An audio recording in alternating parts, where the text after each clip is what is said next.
Breakthrough Real Estate Investing Podcast, episode 94. Hello and welcome to the Breakthrough Real Estate Investing Podcast. We put this show together to inspire you and help you break through to the life that you want to live through the power of real estate investing.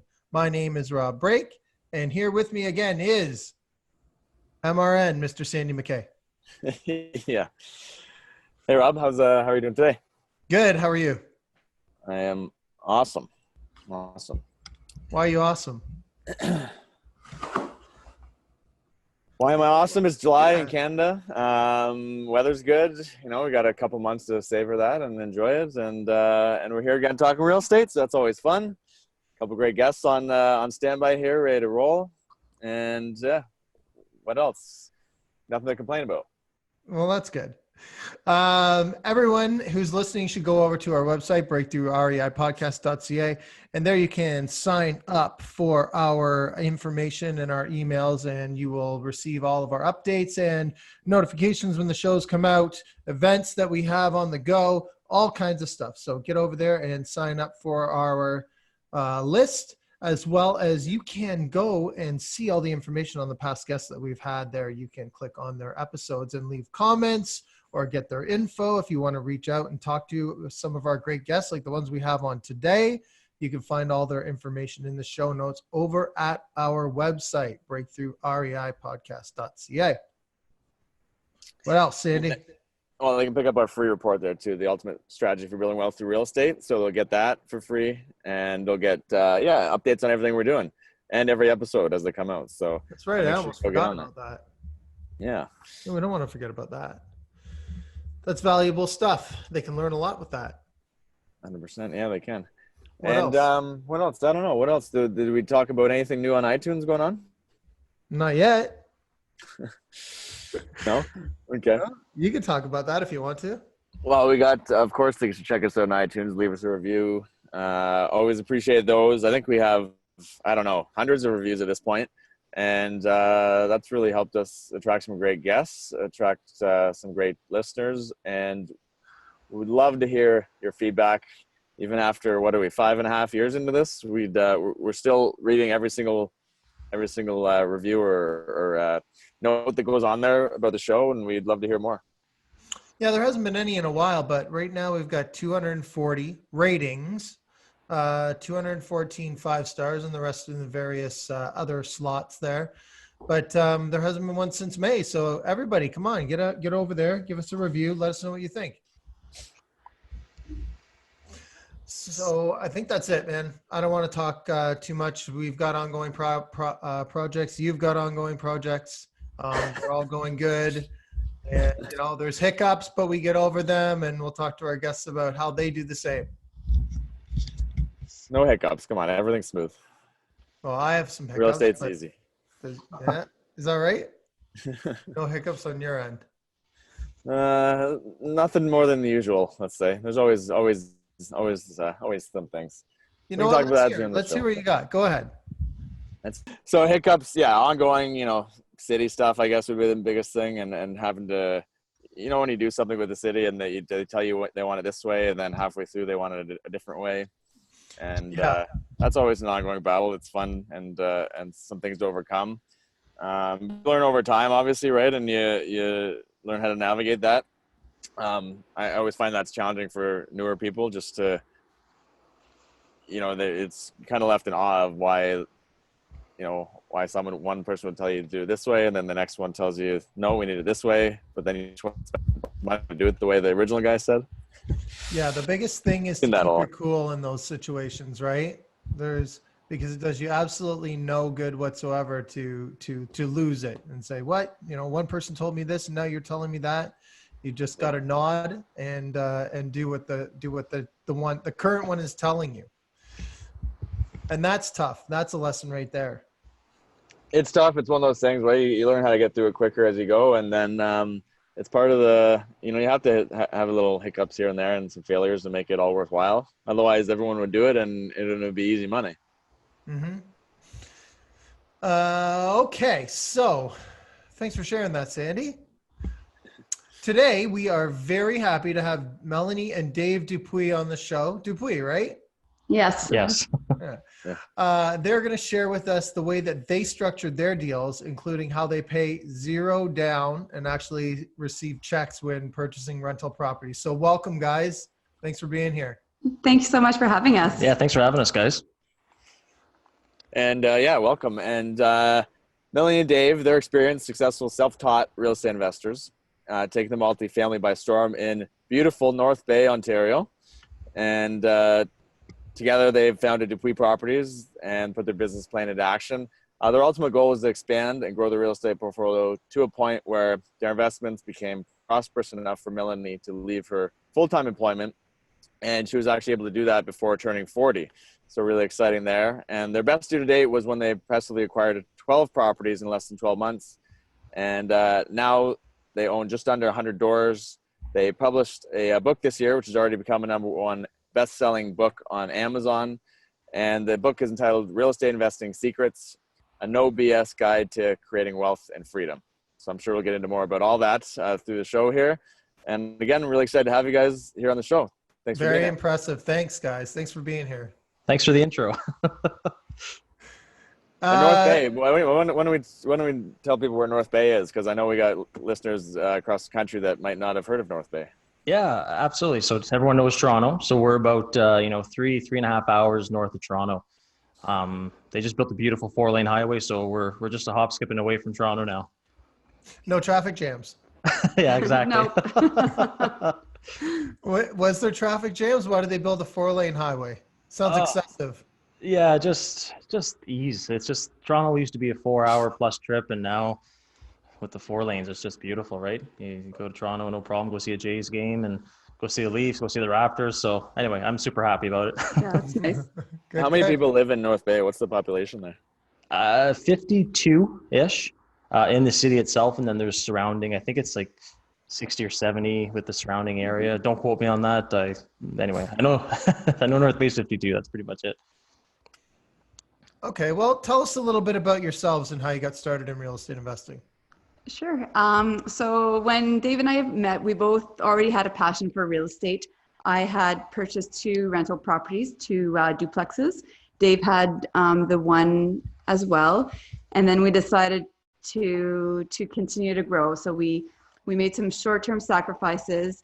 We sold the brand new vehicle that I had just purchased. So that way the banks would love our numbers more. And then we just started to really invest more. So we slowly grew from there.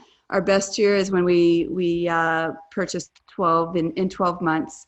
Once we decided the secret or the magic of creative financing. Great, and we're going to hear more about that. So, and what about your family? What about your social life, that kind of thing? What do you guys like to do? Well, we love real estate. So a lot of what we do is real estate. We're always listening to podcasts or learning more about it. We have 3 kids, so busy family life as well with them, of course, with their sports and activities. We have a pool, so enjoy the pool and the sunshine and Now that it's summer, yeah, we can enjoy it. Yeah. yeah, exactly. Mm-hmm.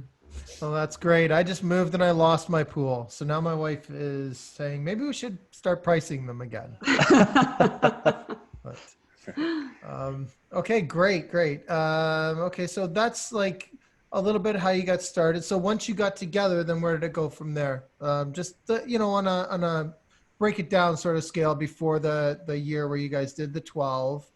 Yeah. You met each other, and then what was the plan from there? So like Mel was saying, we've always loved real estate. I remember reading a real estate book in high school and just thinking, looking up and seeing people that had money and all that, it seemed to always come down, they always had real estate somehow. So we did the typical, buy a place, get the rents up, refinance it, take that, buy another place, borrow money from someone. So that kind of got us to, I think, about eight or so buildings.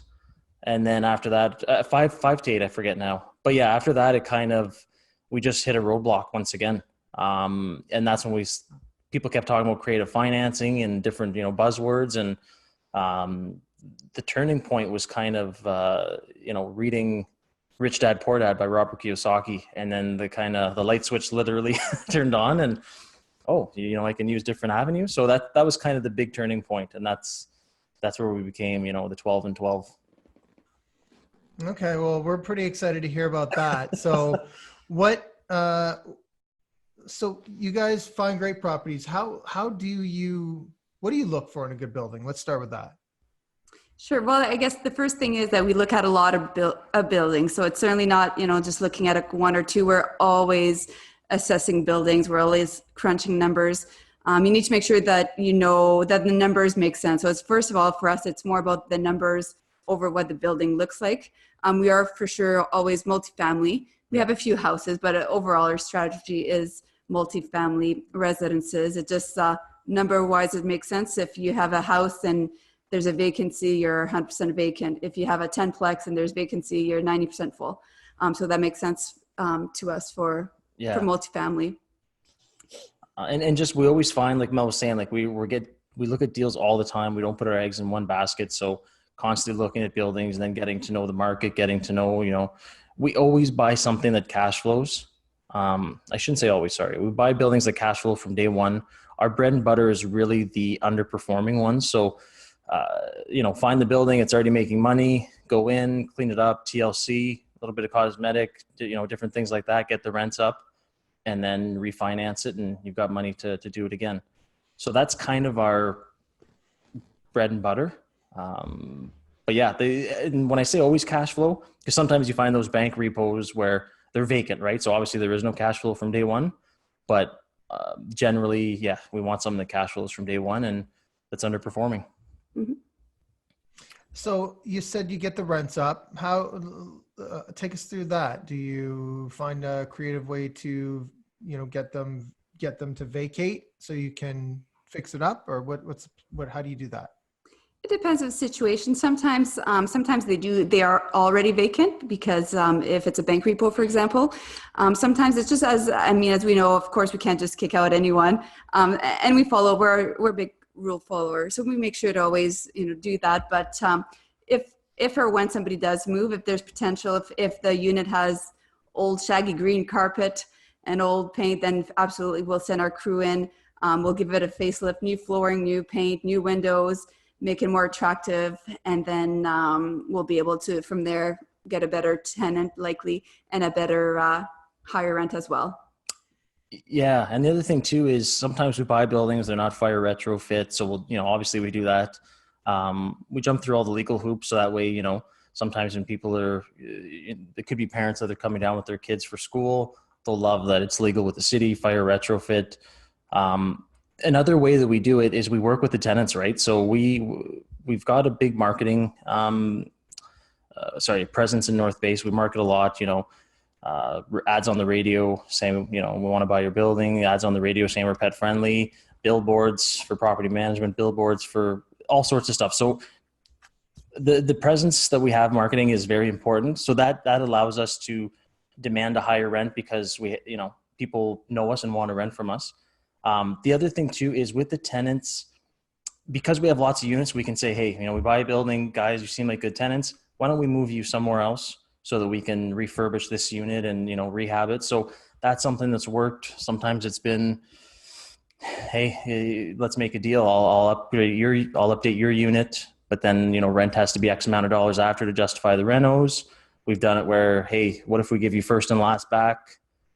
You know, and then, so it's just honestly very creative. We've done it different ways, but it's always been legal. As long as when we put our head on the pillow at night, we can rest assured that we did it legally, but there's so many ways to kind of work with the tenants to make them part of the solution. Right. And they love that. Okay. So what does the portfolio look like now then? So now we own just under 100 doors that we own ourselves. We also do property management. So we have about 10 buildings that we manage right now, and our goal is to continue to grow. So we're all about 10xing. So we want to 10x that. So we want to have 100 doors or 1,000 doors of our own, and we want to manage 100 doors as well. And of course, we're not doing it alone. We have a great crew that helps us achieve all these goals. Yeah, and the portfolio. So we have our biggest building that we currently own is 17 units. Okay. And then we have single family dwellings. So kind of anything in between as well, triplexes, fourplex, 6, 8. So it's just kind of different. Yeah. So that's what our portfolio, we own, or we manage another building that's 22 units. So kind of single family dwellings to multi-family. So yeah, kind of everything. Would that all be, is that all in North Bay then? Correct. All in North Bay. Very good. And at least for now, we're always open to different areas, but we have been focusing primarily in North Bay for now. For the time being, yeah.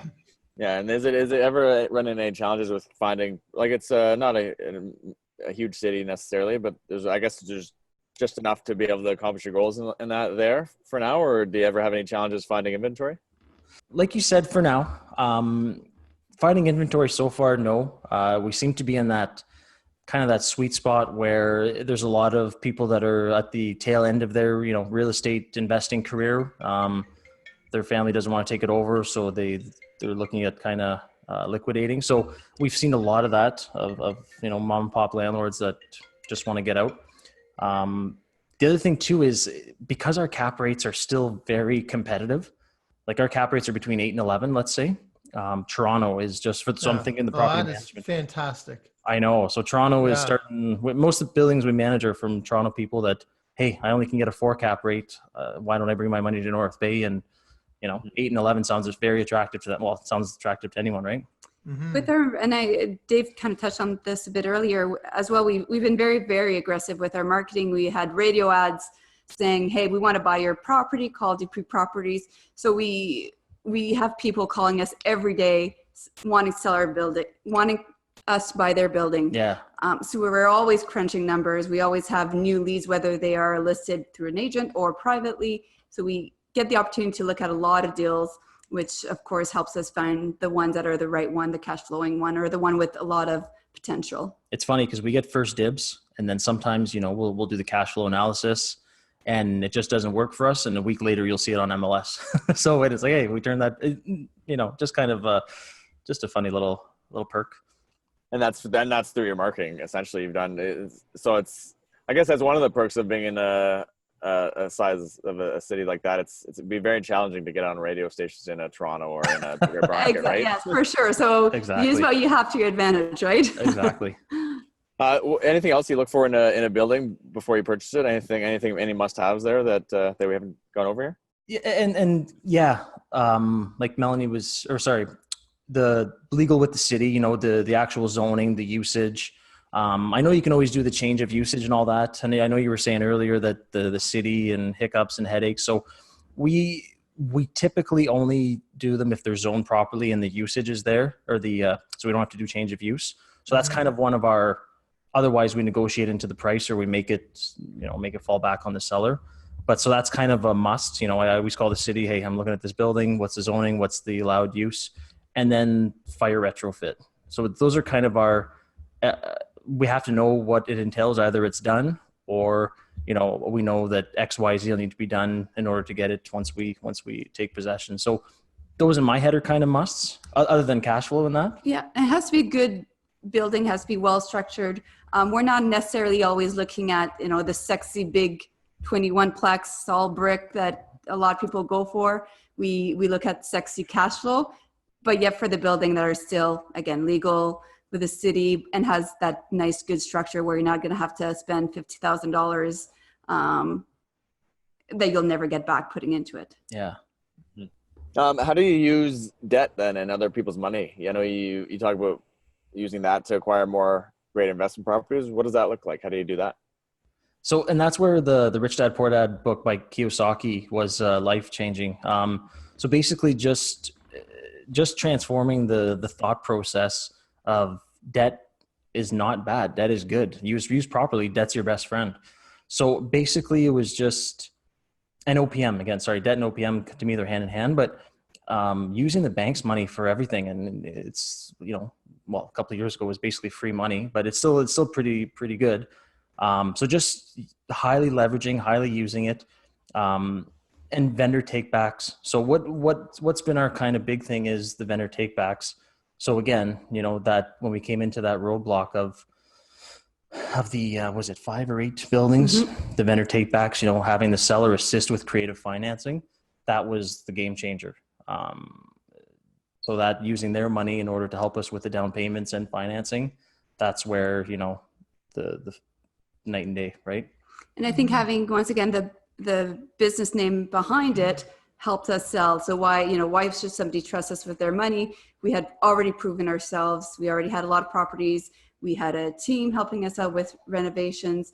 So they saw that we had all that in place.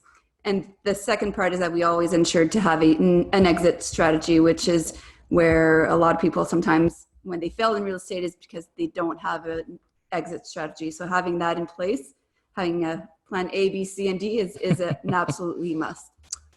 Yeah. And in our book, guys, sorry, just I'm thinking about the OPM, just the bank, how amazing it is to have the bank on your side. There's a section in our book, I forget how we word it, but it says something like, wouldn't you love to have a partner that fronts, you know, 75 to 80% of the money, the capital?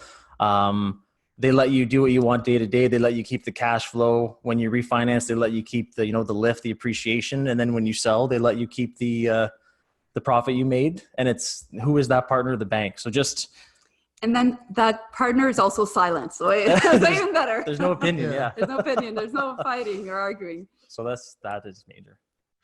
Now, I'm going to dig a little bit deeper into the owner financing portion here that you guys were talking about. Do you have a go-to structure? If you're going to say, okay, you know, someone's willing to look at a vendor take back, let's put something on paper. You must have a go-to structure that you would present to them initially.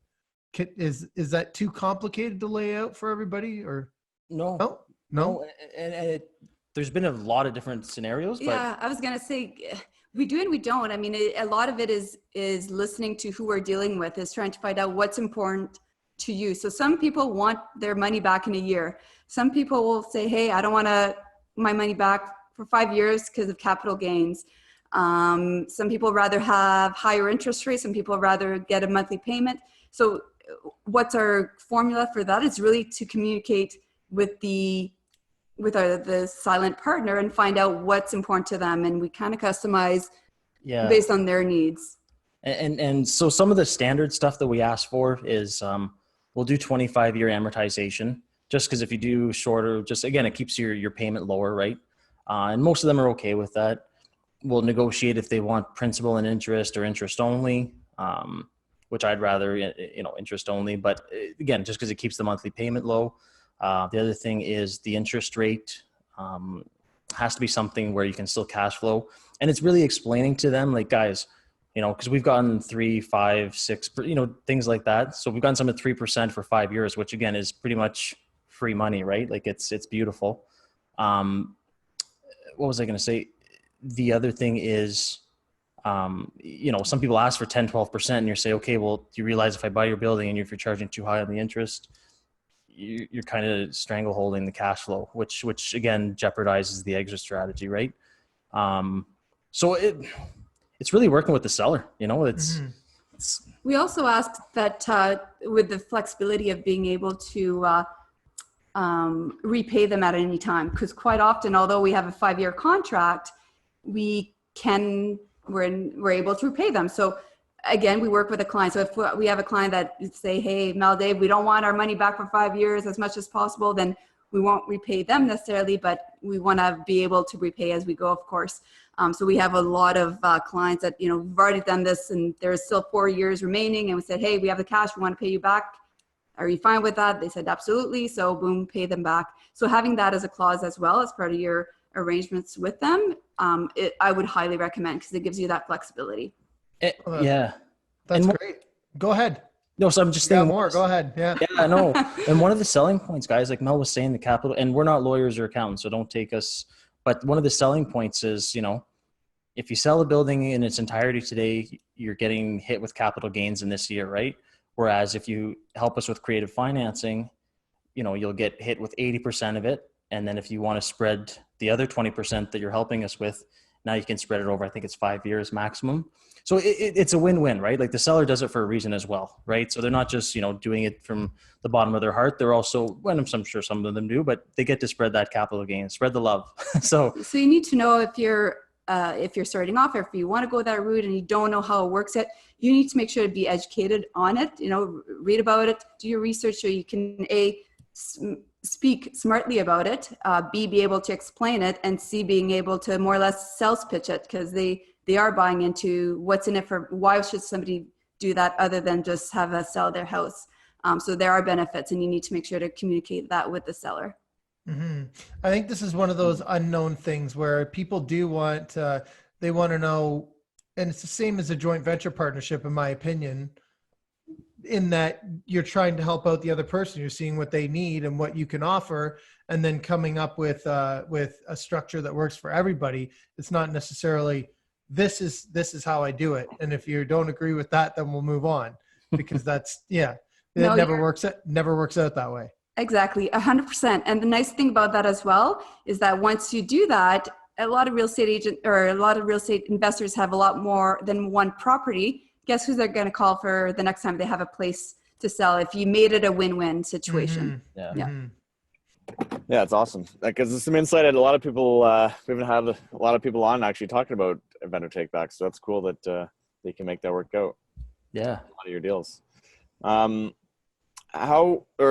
are some of your goals going forward now then with all you've achieved there? You mentioned 10X thing.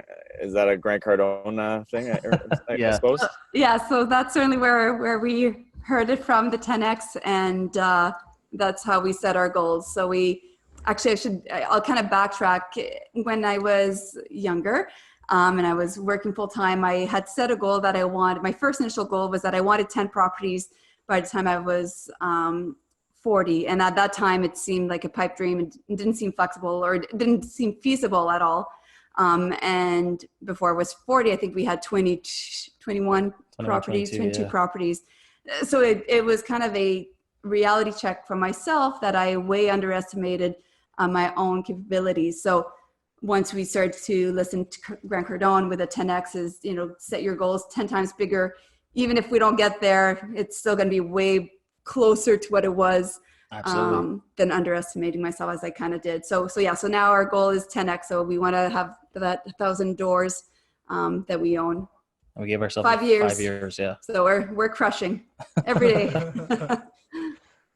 And then the property management, the property management, we have just under 10. So we want to manage 100 properties. So, 10 times that as well. Mm-hmm. So that is fantastic. I love those goals. They're huge goals. Huge goals. I hope you guys make it. Hope you guys make it there. Thank you. Let's talk about negotiating tips. And I know that wasn't like the way that you structure things as a win-win. Obviously, when you're dealing with a private seller is one thing, but then what about negotiating tips if you're going to buy something, let's say on market or whatever? Yeah, great question. The same kind of rule applies. The last thing anybody wants is to get a slap in the face. And I mean, we've done it to others and we've had it done to us. And anytime you either put out an offer that is, really a slap in the face to somebody else, because it's you're going 60,000 under the asking price, and not necessarily what it's listed at, but what its actual value at, it's going to be harder to negotiate with them because they already have their guard up. I know that's how we felt when we knew what a building or a house was worth. We were able to compromise, and everybody likes the deal, but when it's a slap in the face, it's difficult to move forward from there. Yeah. And the MLS deals, like, again, when we get the private deals, it's beautiful. We get to direct with the seller and, show them where our mind's at and what our thinking is. And, now when we go through MLS, so we've been lucky. We've got an awesome realtor here in North Bay, very investor focused. He gets it. He gets the cap rates. He gets the numbers. He gets cash flow. He knows we like doing the VTBs. So he'll only send his deals where he knows, okay, Dave and Mel want creative financing. So the numbers still need to jive with that in mind. Now that being said, let's say we're putting an offer in, he now is so comfortable with our pattern and our structures. He now coaches. I shouldn't say coach, but now he he talks to the other, educates the other agent as to what we're doing, why we're doing it, how we're doing it, and it's worked in the past and why the seller should do it. And he's even gone as far as to requesting to present the deal to the actual seller themselves. So he'll sit down at the table, have the seller, have their agent present, this is why Mel and Dave are doing this. Here's the cash flow analysis. That's why they're offering this. So it's really breaking it down. Instead of having the he said, she said, and playing the telephone game, our agent is basically an extension of us. And thank God that he helps us and really gets the message across as to who, what, when, where, why. So it's not just a, hey, you're offering me lower, why, you know, and that's been huge. And much like the VTBs, when we try to find out about what they want out of the deal, when we're trying to buy, even if it is through MLS, is this, everybody has a reason. So of course, price is one part of it, but some people just want, they're moving out of the country in a month from now, they want to close in 3 weeks from now. So what's important to them? Why are they selling? So we try to ask a lot of questions. We work with our agent to find out. We always ask, well, why are they selling? What is it? Is it they want out? Are they in a rush? Are they not in a rush? What's important to them? Do they have a bad tenant that they're sick of dealing with? Yeah. So again, so there's lots of different things and lots of creative ways that we play around, and we can make it happen. Again, that it's a win-win for the seller and the buyer. So do you talk about all of this stuff in your book then? Do you share your negotiations, all of the VTB stuff, all of that stuff? Is that all in your book? Not all of it, because to be honest with you, we made the book an 88-page. We wanted a short, easy to read. ML's got it here. So it's short. It's not very thick. It's just a very quick, it's kind of, you're starting out or you're investing, and it's here, use our info to leapfrog where you know, don't waste the time, you leapfrog. And so VTBs, we don't even touch on, because in 88 pages, we had to cut a lot. We had pretty much a 300-page book, and then we had to really chop it down to, so we don't even talk about VTBs in there, to be honest with you. I think you're the first person we talked to about VTBs. So we're telling you the real secrets today. Yes, I love it. So what are people going to learn about in the book then? Basically, it's what any real estate, it's more of a foundation.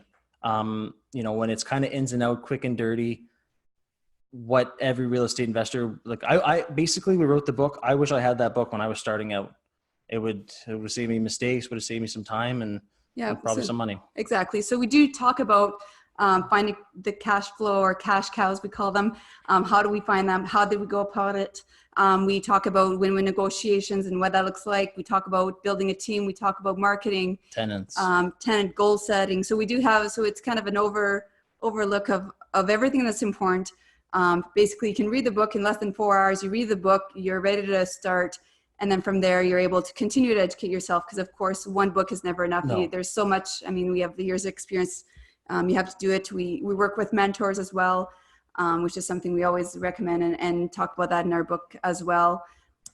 For us, that's another step too. So you could take a full chapter and write a whole other book based on each single chapter, because there is so much information. So yeah, we wanted the first one to be just easy to read. I just, because we're not big readers. I like listening to audio and podcasts and videos.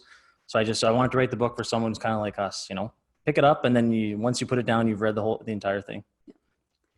It's done well as well. Last week, I was pretty excited because I was on Amazon and looking at it, and it had already hit #1 on Amazon. And I saw Think and Grow Rich by Napoleon Hill being #3. And I put up a couple advertisement or a couple messages on Facebook and Instagram. I said, hey, help us get to #1. And we did, which was awesome, because we were #1, and Napoleon Hill was bumped into #7 for that time. So it was, that will be forever, but it's kind of those little victories, right? It's exactly. cool. I made sure to take a screenshot of that one.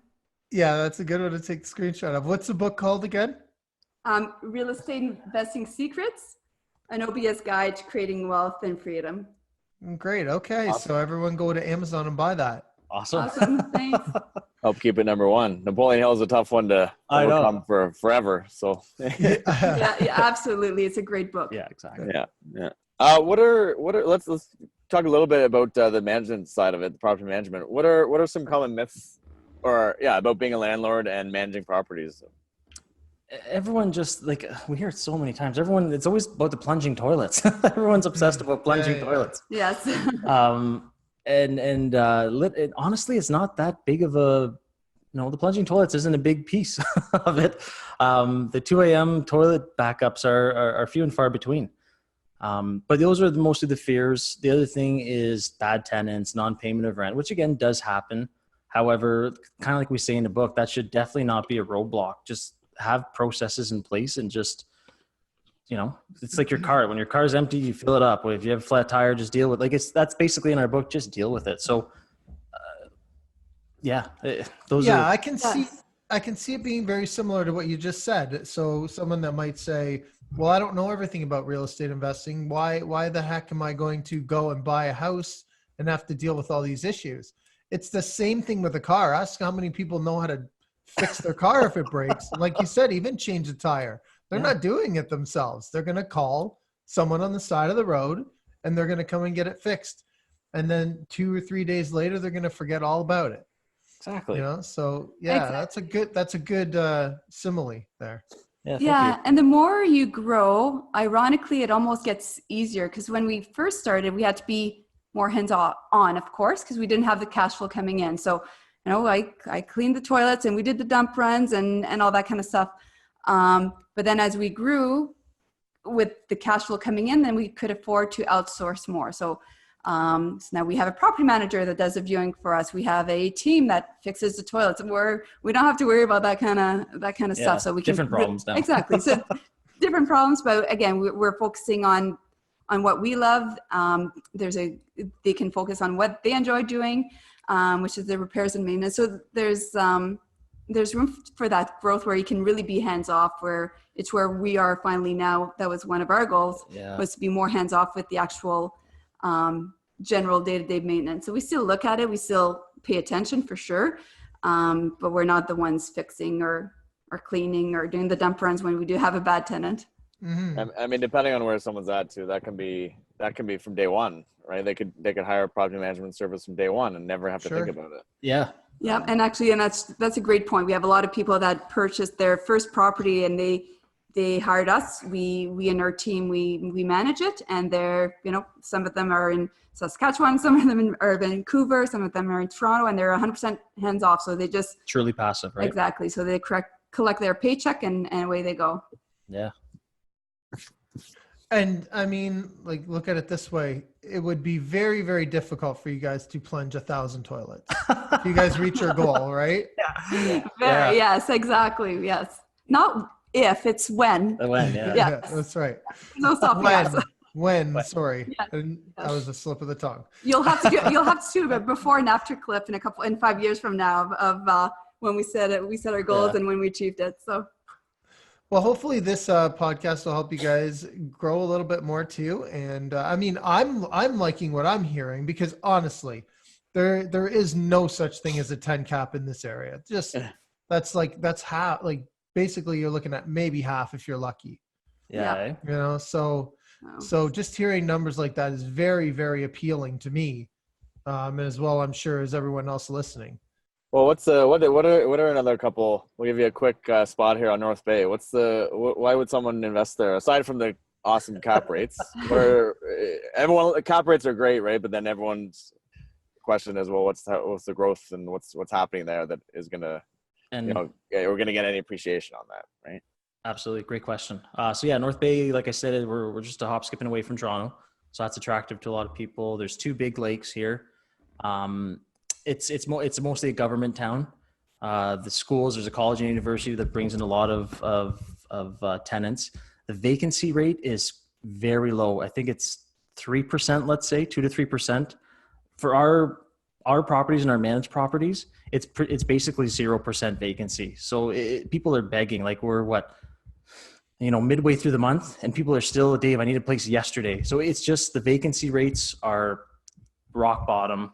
The cap rates are sky high. They're not building more buildings, so it's a very supply and demand, on the good end for landlords.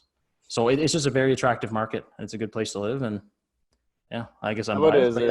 Is there much of a vacation property market there with the lakes and that being there? There is some, and that's something we're there's one deal we're looking at. It's forget if it's 3 or 4 on a piece of property, but yeah, little cottages for like a summer lake or, you know, a vacation. But there is a strong presence of that as well. Like people love the lakes, right?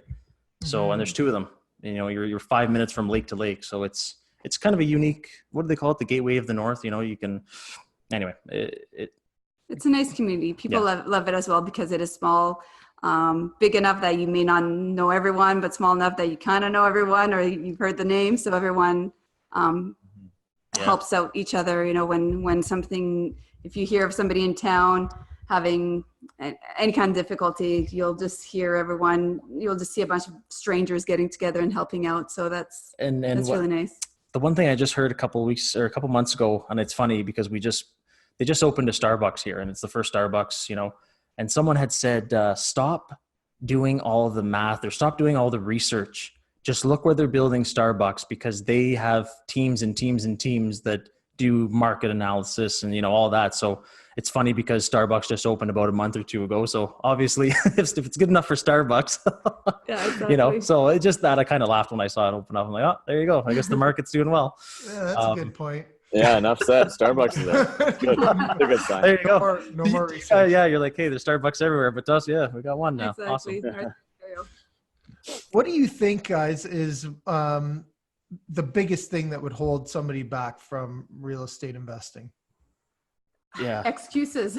Yeah. Excuses is for sure the biggest one. So excuses, we always say it, excuses are lies you tell yourself. We can always find a million excuses why not to get started. You know, I don't want to plunge toilet, or what if the interest rates go up, or I don't have time. And we have 3 kids and, you know, we were both working at the time when we started full time and we made it happen. So identifying your excuses and then finding a way around it. So, okay, I don't have enough time. Well, how can you create time? Maybe you get up 2 hours early in the morning when the kids are sleeping so it doesn't affect them, and you crush business for 2 hours and you crunch some numbers. So I think for sure that's probably the biggest reason. Or I don't have money. Okay, well, it always comes back to excuses. I don't have money. We didn't have money either when we started. You know, I was living in one of my rentals. We just weren't financially set at all. So we made sacrifices. We found out there's sources of income. We sold items that, like my vehicle, that was more expensive at that time to make it more attractive to the bank. So they had no reasons to say no to us. Yeah. And honestly, my biggest thing, like when I met Mel, it was fear. Like, how am I going to deal with tenants? How am I going to just having that red light mentality. And then once kind of Mel showed me the ropes, and I remember her saying, people do this all day, every day, all over the world. So it's like, hey, it's not rocket science, right? And then just that philosophy of, you know, and I'm stealing from someone else again here, but just not waiting for all the lights to be green, you know, take the first green light and then you're going to hit a red light, but you know, you'll eventually get there. You just got to kind of go with the motion. So to me, fear was a big one. And once I realized, you know, that was pretty much an excuse I was giving myself, but yeah, fear and excuses, that's poison. Mm-hmm. And I think that the fear will cause the excuses, right? Like Agreed. One sort of feeds the other. And at least in my opinion, the fear never really completely goes away. You just have to kind of like do it in spite of the fear, right? Yeah. Agreed. So that's another thing that people need to realize, I guess. It should always make you a little bit uncomfortable. Once you're uncomfortable and you may not know exactly how you're going to always figure it out, that means you're growing. That means you're doing something right. Otherwise, if everything's comfortable and there's no risk and no fear, and then you're staying where you are, which is fine if that's what you want. No, good call. The fear is always there. It's but true. It's when always you start there. thinking now, it's different It's fear. Different. Yeah. Learning to manage it. Well, I'm interested in the answer to this one. You got a unique way that you close deals, and you know, banks, lawyers, everyone says, "How the heck are you doing this?" let's hear what this one's all about. It sounds interesting. So it's a bunch of different little things. Deposits.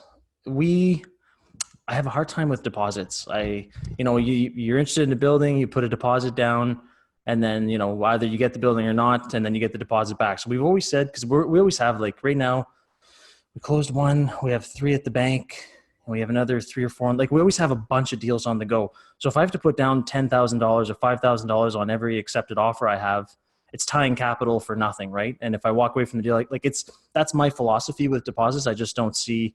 I'm a serious investor. If I want your building and it makes sense, I'm going to buy it, whether I have a $1 or $1 million deposit. So that's been our thing, where now we go in on deals with $1 deposits. And people, no, you can't do that. Well, why not? And we started doing it. We've had $1 deals, and the lawyers, when they look, they're like, what? That's not possible. How'd you, and the real estate agents. But again, it's having our realtor explain. So just the $1 deal, people, that blows their mind. So that's one of them. And that's kind of our philosophy behind it. The other one is incorporating things into the deal.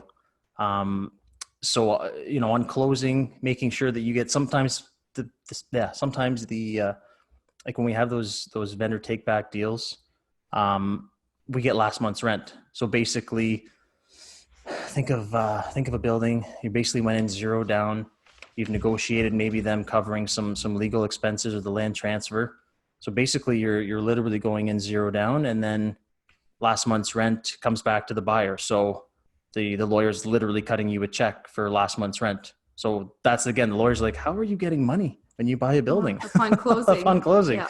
So just things like that, guys, just asking, knowing the seller needed quick and they wanted to make sure, maybe they wanted their asking price, or they wanted it in January of next year for capital gains reasons. Okay, so let's negotiate. Maybe you cover our legals, or just things like that. So we close and get checks on closing. Yeah. And I think part of it is that we were stubborn in our dedication to doing this. We didn't take no as an answer when we said, well, it can't be done, or nobody will ever accept that. We thought, well, we'll prove you wrong. So we moved forward, and we explained our reasoning behind it. So, of course, explaining why we don't want to put $5,000 or $10,000 down.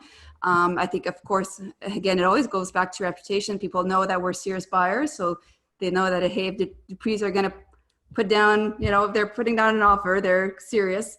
So yes, we're able to do that, and it's fantastic, because then we get a $15,000 check back, and we can put it right back in that building. So we closed one place, and the day we took the keys, the crew went over, they cleaned up the yard, they made it look much better, much more attractive.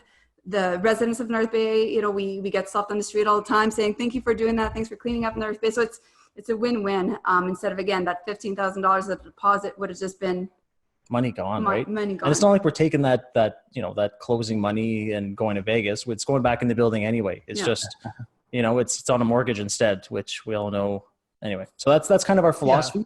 And I get down payments and deposits and everything. And I understand the philosophy behind it, but it's just, this is what works for us, and knock on wood, hopefully it keeps working.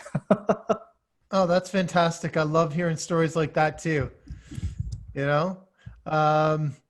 So, I mean, you guys have a really big goal here now. That's to get $1,000 in the next, to have an accumulation of $1,000 in the next 5 years. So let us in on a little bit of your system for getting there. Like, what's next for you guys? Is this through partnerships? What's the plan? Absolutely. And we spoke today a lot about VTBs. Something we haven't spoken about that we do as well is working with private lenders. So if somebody wants to invest privately with us, make money on their return.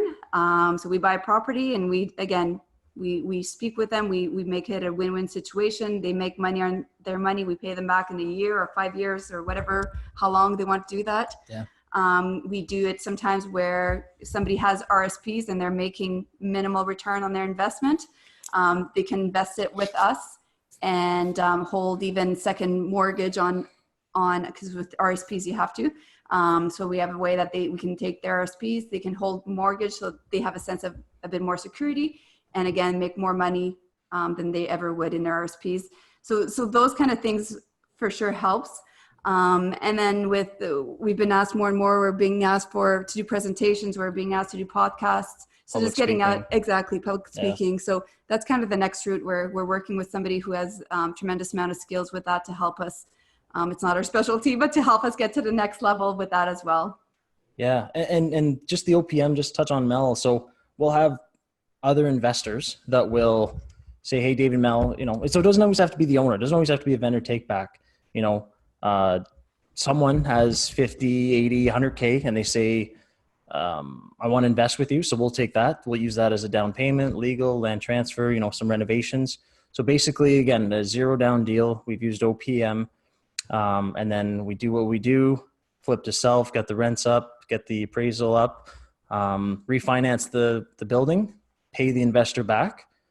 They're happy, we're happy. We have another cash flowing building, and then rinse and repeat. And same thing with the RSPs. So we just found a way now where people can actually take their RSPs and it stays secured with us through different types of mortgages and that. And then instead of getting their, whatever, I know my RSPs aren't doing well. So, so whatever percentage they're getting in that, they're going to get more with us.